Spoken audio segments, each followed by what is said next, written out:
In every quiet town, there's always that one place everyone whispers about. For us, it was the old, abandoned school at the edge of town.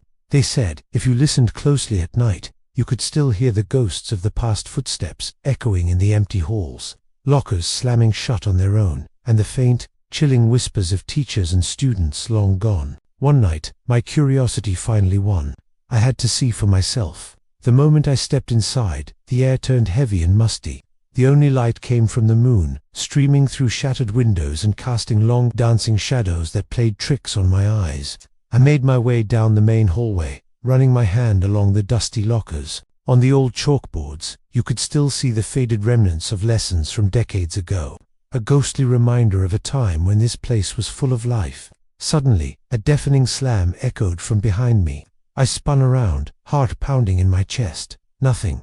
The hallway was empty. But then, I heard it. A faint giggle, like a child's laughter, floating through the dead air. This school hadn't seen a living child in years. Drawn by an unseen force, I found myself standing before classroom 3B. The door creaked open with a gentle push. Inside, desks were overturned and papers were scattered across the floor like fallen leaves. But something was terribly wrong. As I watched, a small, dusty handprint slowly materialized on the chalkboard. Then, a single, chilling message began to write itself. Don't stay. A wave of icy cold washed over me, and the hair on my arms stood on end. I could feel it, a definite presence right behind me. Turning slowly, my breath caught in my throat. In the darkest corner of the room stood the shadowy figure of a young girl, her eyes hollow and filled with a deep, unending sadness. That was my cue. I bolted.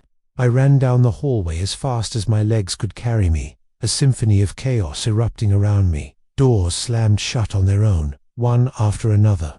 Lockers rattled violently, their metal doors shaking as if something was trying to break out. The whispers I'd heard earlier had turned into desperate, wailing screams that seemed to come from the very walls. When I finally reached the front entrance, I dared one last look back. The entire length of the hallway was lined with dozens of shadowy figures, standing perfectly still, just watching me flee. Once I was outside, gasping for breath, the school fell silent again, just an old, decaying building under the moonlight. But I knew the truth. That school isn't abandoned. The spirits are still there, forever trapped in their final lesson, just waiting for their next visitor. Thanks for joining me on this terrifying exploration. If you love a good ghost story, make sure to hit that like button and subscribe for more spooky adventures. Stay safe out there.